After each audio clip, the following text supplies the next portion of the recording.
Welcome back to my channel. Today I'm going to make a pretty long video and quite heavy on information, but I promise you that if you watch until the end, you will understand Mongil, Stardive, more clearly than any other guide out there. I will go from the combat fundamentals through Conquest, Dimensional Rift, then to Monsterling and equipment, all with specific analysis instead of vague explanations. Let's get started. First, I want to spend a small section for those who are new to Mongil or those who are already playing but still haven't fully understood the core mechanics. This part is very important because if you don't understand how the game works at the most basic level, then any tier list or strategy I talk about later won't mean much. Mongil operates on a 3-character team system, allowing you to switch characters in real time, called the triple tag team. This means you are never playing just one character, but you have to manage all 3 in a continuous loop. The game divides characters into 4 main roles: Fighter, Assassin, Destroyer, and Support. Fighter focuses on sustained damage, meaning consistent damage over a long period. Assassin is the opposite, waiting for the right moment to unleash massive burst damage in a short time. Destroyer is a role that many new players tend to overlook, but in reality, this is the most important character in the team when fighting bosses, because Destroyers have the highest neutralization damage, meaning they can fill up the Stagger bar the fastest. Support provides shields, healing, elemental buffs, and crowd control. Now let's talk about the Stagger bar, also known as the neutralization bar. This is the core mechanic of the entire combat system in Mongil. Under each boss's HP bar, you will see an orange-yellow bar that is the Stagger bar. When that bar is full, you use Nianer's skill to trigger a fully controlled state on the boss. During that time, all of your team's damage is multiplied by a very large factor, especially if you have an assassin in the team, because they have passives that only activate when the enemy is staggered or in a weakened state. This window, I call it the burst window, and this is the moment when you must use all your ultimates. Do not waste it. I see a lot of new players make the mistake of using ultimates at any time, even when the boss is still healthy and not staggered. That reduces your combat efficiency to below 40% compared to a proper rotation. Remember this: Destroyer chips away the Stagger bar, the boss enters a controlled state, and only then is the moment for the assassin to strike. That is the basic loop you need to master before reading anything else. Alright, that's it for the fundamentals. Now let's move into the first main content, which is Conquest. Conquest is a boss mode with a 5-minute time limit and no healing food allowed during the fight. This completely changes how you build your team compared to normal content. You can't play in a tank and heal style. You have to actively dodge and rely on passive shields. That's exactly why Narae dominates Conquest so much. Narae is not a healer in the traditional sense. She provides passive shields for the whole team while also buffing fire and ice units' damage. Her presence increases the team's survivability by around 50% without sacrificing any DPS pressure. That's why Narae sits in Tier S for Conquest. From what I know, both Narae and Mina will be released in the banner after Esther's banner ends. Whether that's true or not, we'll have to wait for the big update in May. Here is the Conquest tier list based on my experience after fighting these bosses. Tier S includes Narae, Mina, Flare, and Esther. Flare is currently the best destroyer to trigger the burst window. Flare's artifact Exquisite Dragon Fire at max level provides up to 883 attack and 27% fire damage, not to mention the Flame Dragon's Blessing effect that gives an additional 60% attack and 30% neutralization damage when Flare stands in her own blaze zone. These are insane numbers and explain why Flare is almost mandatory in any serious Conquest team. Esther takes the assassin role, owning the strongest ultimate to finish during the burst window. When the boss is staggered, you tag into Esther and unload everything. That's the formula.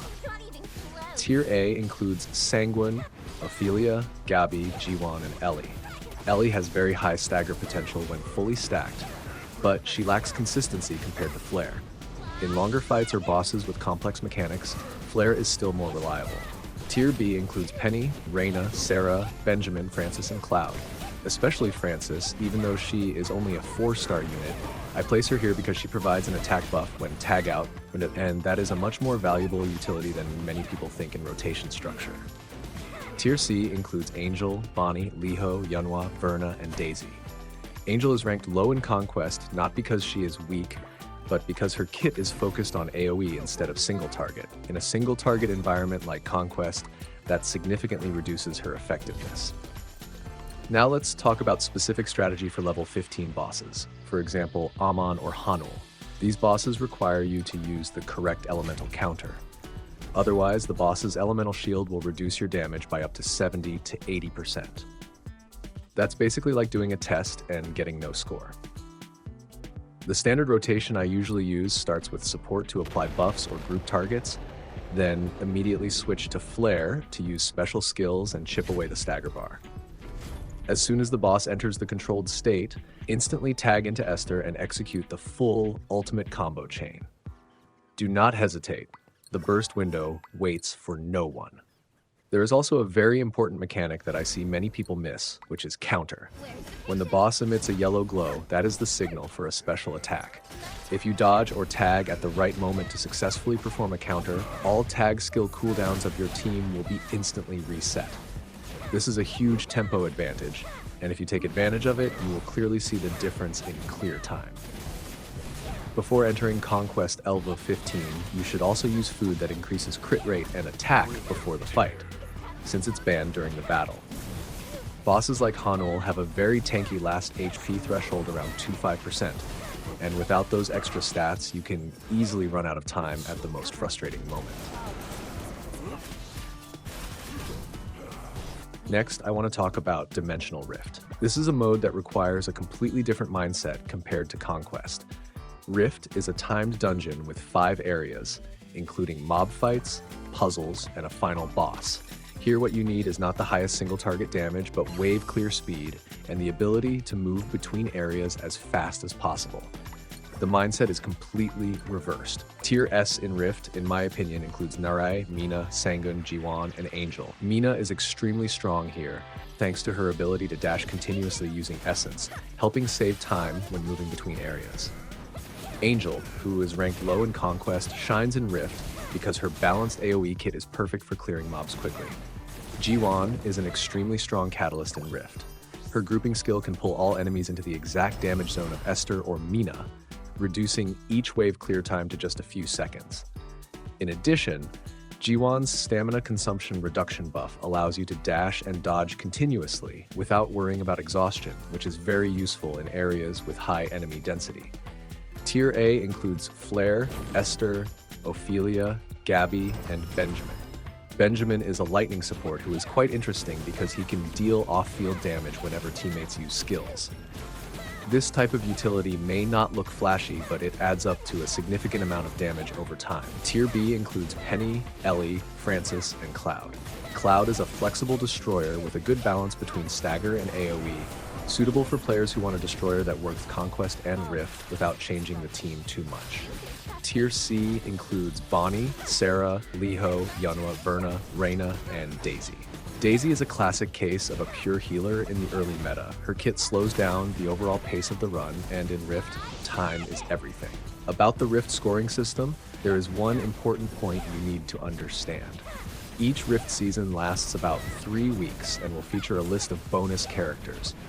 You are required to include those characters in your team, even if they are not the strongest choices, because the bonus score directly affects your end-of-season rewards. That's why the Rift tier list changes every season, and you need to keep a close eye on it. One more small tip: if you encounter an unfavorable map layout or enemies with bad elemental matchups, you can spend gold to re-roll the final boss or exit and re-enter without losing your Rift entry ticket. Don't force a run under bad conditions, especially when you are farming Pure. Speaking of Pure, this is the core material for combining Monsterling. An ideal Rift run should give you at least 6 Pure. As for the Rift shop, prioritize buying weekly entry tickets first, then Compass, and finally Advanced Combat Theory to upgrade skills beyond level 10. Now I want to talk about a system that I think is the most unique feature of Mongil compared to other games in the same genre, which is Monsterling. Monsterling is not just a collection system for fun. It is a real layer of stat and skill customization that directly affects combat performance. Some Monsterlings have the ability to trigger link chain, meaning they will jump into the field directly when you meet certain conditions. Amon, for example, will jump in and slash enemies every time you use a special skill, dealing dark damage and increasing weak point damage by 5%. Lupe activates when you land a critical hit, dealing ice damage and increasing neutralization damage from 6 to 11%, which is very suitable for destroyers. Forkmugger works when you attack an elemental weak point, reducing the target's physical resistance from 6 to 11% for 5 seconds, extremely useful for boss fights. Taglock activates after you land 20 successful hits, increasing attack from 3 to 5.5%, best suited for high-speed fighters like Mina. King Slime is a good choice in the early game, jumping onto enemies and slowing their movement speed. Choosing Monsterling must match the character's role. Flare as a destroyer should use Loop to maximize stagger breaking speed. Esther as an assassin should use Amon or Monsterlings that increase crit and boss damage. Never equip randomly just because the creature looks cute, because that truly wastes the potential of this system. About the trait inheritance mechanic, each Monsterling you capture comes with random traits like attack percent, crit rate, and more. You can use inheritance to transfer good traits from low-level monsters to your main Monsterling. The key technique here is to lock the traits you want to keep before upgrading rarity to avoid them being overridden. This is what separates casual players from players who truly want to optimize. To finish up, let's talk about equipment and resources. Stamina in this game is called keys, and you recover 1 key every 12 minutes. Prioritize spending in this order: EXP path before your team reaches the required level, breakthrough path when you hit the level cap, daily requests every day for stable adventure EXP, and starlight crystals. And conquest tickets must be used all 3 times daily because they do not stack. This is your only source of boss Monsterlings. For equipment, artifacts are the biggest source of attack and special effects. Flare's exquisite Dragonfire is a perfect example of a meta-defining artifact. For armor, aim for 2-piece or 4-piece sets to activate set effects. The chance of getting the correct main stat on footwear is only around 25%, so be prepared. This is a long process. Use the Go function in the mission journal to save manual travel time. It's small, but over time it saves a lot. And I want to spend a final moment for F2P players. The best starting team without spending money, in my opinion, is Cloud as the main DPS destroyer, Francis as support, and Verna or Ophelia as sub-DPS fighter. Francis is a 4-star unit that I consider the strongest relative to her cost in the current game. She has healing, AoE attack buff when tag out, and performs well from early game to end game. If you want to reroll, the ideal targets are Esther because of her limited nature and overwhelming power, or Flare because high-quality destroyers are very rare.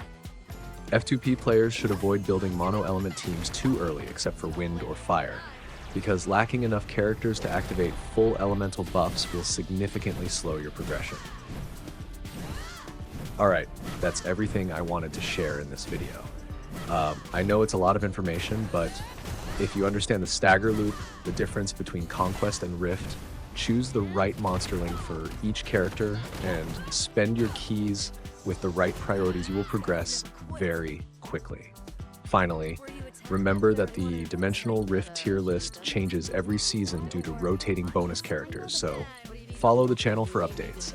If you like this video, leave a like, comment anything you want to ask about the game.